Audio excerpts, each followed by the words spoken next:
Bonjour et bienvenue à tous. L'affaire que nous allons traiter aujourd'hui est celle du tueur aux mains nues qui a sévi dans le 12e et le 13e arrondissement dans la région parisienne pendant les années 90.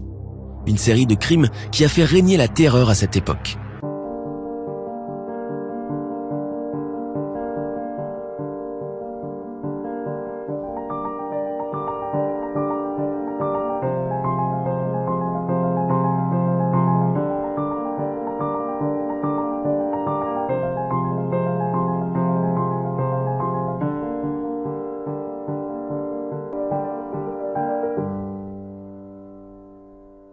Le 20 avril 1996, comme à son habitude, un libraire de quartier se rend dans son magasin vers 6h du matin. Pour cela, il emprunte la porte de derrière de l'immeuble et entre dans le vestibule. Mais ce jour-là, rien n'est normal. Il remarque du sang partout. Il suit les traces et découvre une femme à moitié nue et allongée sur le sol. Ses vêtements sont déchirés et le visage tuméfié par les coups est méconnaissable. Il appelle sur le champ la police et les ambulanciers arrivent. La dame est à moitié inconsciente. Elle ne se rappelle de rien. Elle donne quand même son nom et l'adresse de son appartement à 2 pas d'ici. Elle s'appelle Danielle Batty. Elle a 35 ans et c'est une honnête femme qui travaille comme secrétaire dans une entreprise d'import-export. À l'hôpital, où elle est emmenée pour les examens nécessaires, on constate qu'elle n'a pas subi d'agression sexuelle, mais qu'elle souffre de plusieurs fractures au visage et d'un sévère traumatisme crânien. La police interroge les habitants de l'immeuble où elle a été trouvée. Rien de probant. À part des cris entendus vers 2h du matin, personne n'a rien vu. Il n'y a donc que Danielle qui peut raconter ce qui s'est passé. Mais elle est très faible et ne se souvient absolument de rien, juste que son sac a disparu. Elle s'en mêle ensuite les pinceaux et commence à parler d'un certain Roger avec qui elle a passé la soirée. Elle se souvient vaguement que ce Roger a été insistant. Il voulait coucher avec elle. Puis, c'est le trou noir. Avant d'aller voir Roger, le patron du karaoké, le Queen Bee que Danielle fréquente, la police retrouve le sac de Danielle jeté dans une voie ferrée. À l'intérieur, il y a son agenda. Danielle a la manie de noter tous ses faits et gestes, et ce soir-là précisément, elle n'était pas au Queen Bee. Elle a plutôt dîné chez son amie Josette. Cette dernière confirme et rajoute même que Danielle est repartie vers 1h du matin, toute seule. La piste de Roger est écartée. La pauvre Danielle mettra environ 1 an et demi pour se remettre, et elle gardera des séquelles pour toute la vie. Le 4 juin 1996, pas très loin de la rue où Danielle a été agressée, à 4h du matin, la police est appelée dans un appartement du 13e arrondissement. Une petite fille est retrouvée en pleine nuit chez elle, le visage complètement bouffi, totalement défiguré, tuméfiée par les coups et une marque étrange en forme de pièce brûlée sur la joue. La petite ne se souvient de rien. La police relève les empreintes et constate que l'agresseur est entré par la fenêtre ouverte du salon. On interroge la famille de la petite, mais aucune piste probante n'est à signaler. C'est l'œuvre d'un cambrioleur sûrement, mais un cambrioleur qui frappe aussi sauvagement une petite fille, cela se peut-il ? Le 25 août 1996 à 8h du matin, toujours dans le 13e arrondissement, dans la rue, une voisine ainsi que le gardien de l'immeuble retrouvent des chaussures et le petit chien d'une amie qu'ils connaissent bien. Nelly Bertrand, une femme de 40 ans habitant tout près. En suivant les affaires éparpillées, ils retrouvent des traces de sang. Alertée, la police découvre Nelly déjà morte depuis des heures, le visage défiguré par les coups elle aussi, complètement nue et agressée sexuellement. La police, cette fois-ci, a un meurtre sous les bras. Elle relève les empreintes sur la porte d'entrée dans le hall de l'immeuble, suit les tracés de sang dans le couloir et dans l'ascenseur.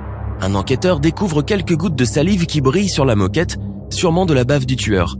Il l'envoie pour analyse. Oui, effectivement, c'est une preuve d'ADN, mais hélas, à cette époque, dans les années 90, la police n'a pas encore de fichier. Alors on ne peut que conserver cet échantillon dans le dossier. Qui sait, peut-être un jour il servirait. À part ça, aucune piste valable, ni même une hypothèse par laquelle les policiers peuvent débuter leur enquête, le mystère est total.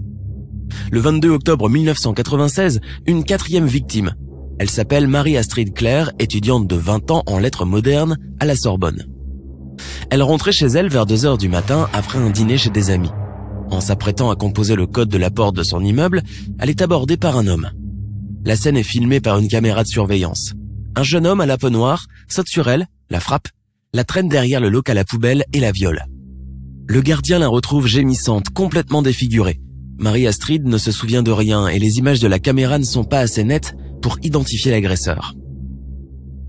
3 jours plus tard, le 25 octobre 1996, dans un appartement chic de Neuilly, un majordome trouve sa patronne morte étouffée par son oreiller, couchée près de son lit et présentant des marques de coups.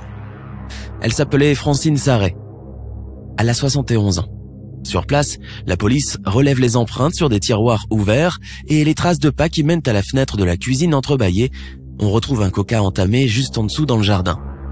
Les enquêteurs soupçonnent un cambriolage, mais un cambrioleur qui viole une grand-mère? Non, ça ne se voit pas beaucoup. Le 30 octobre 1996, un voisin trouve le sac à main de Laurence Aymieux, 35 ans, une femme influente. Il s'empresse de l'appeler pour le lui ramener. Aucune réponse.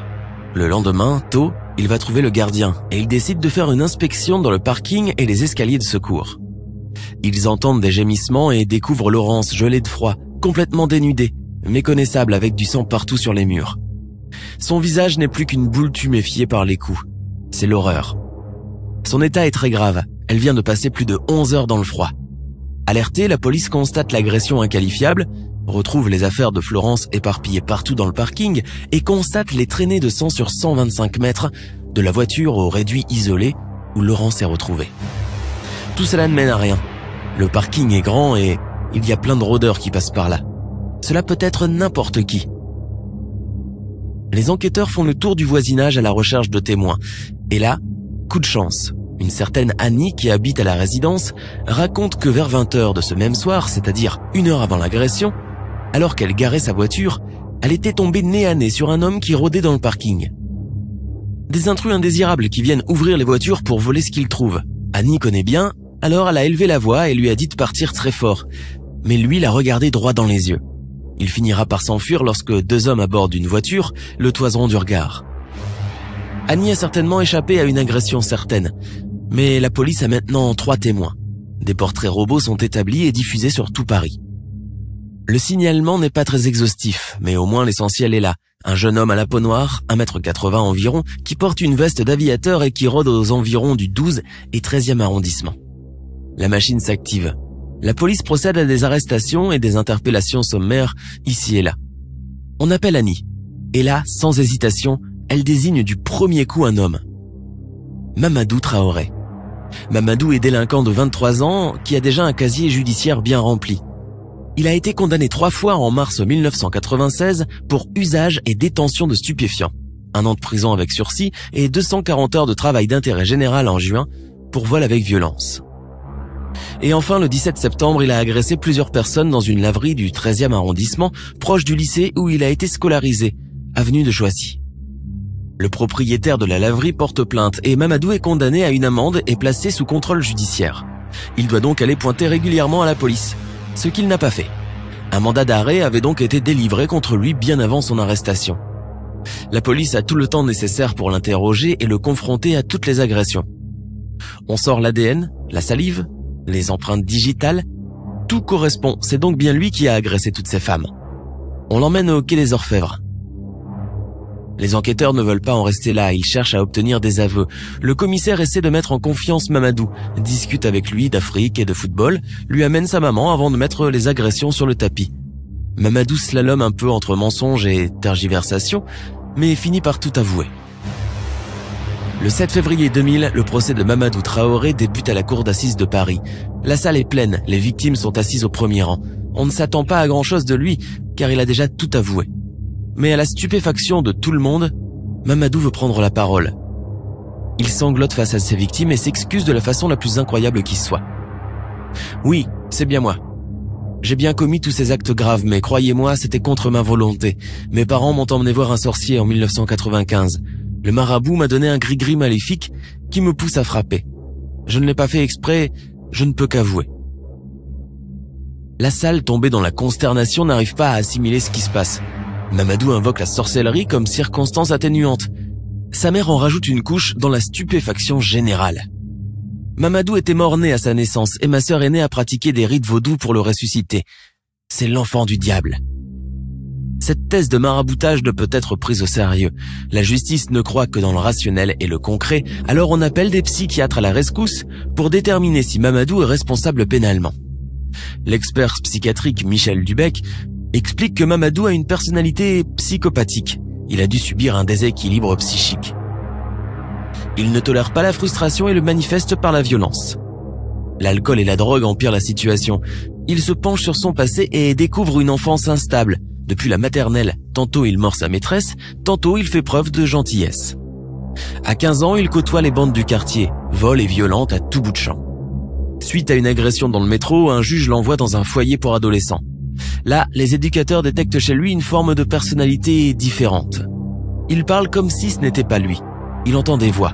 Il devient violent sans comprendre pourquoi. Il parle d'envoûtement et de possession.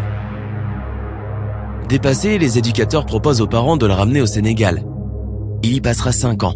On tentera de le rééduquer et de le désenvoûter, mais sans succès. En 1994, il est de retour en France pour effectuer son service militaire, mais on le réforme car il est atteint du sida. Il l'a chopé en Afrique. Il consomme de plus en plus de drogue et entre en conflit avec son beau-père. En mars 1996, sa mère le met à la porte. Il tente de se défenestrer du 6e étage de l'immeuble. Moins d'1 mois après commence la série des agressions. Devant le juge, l'expert psychiatrique est formel.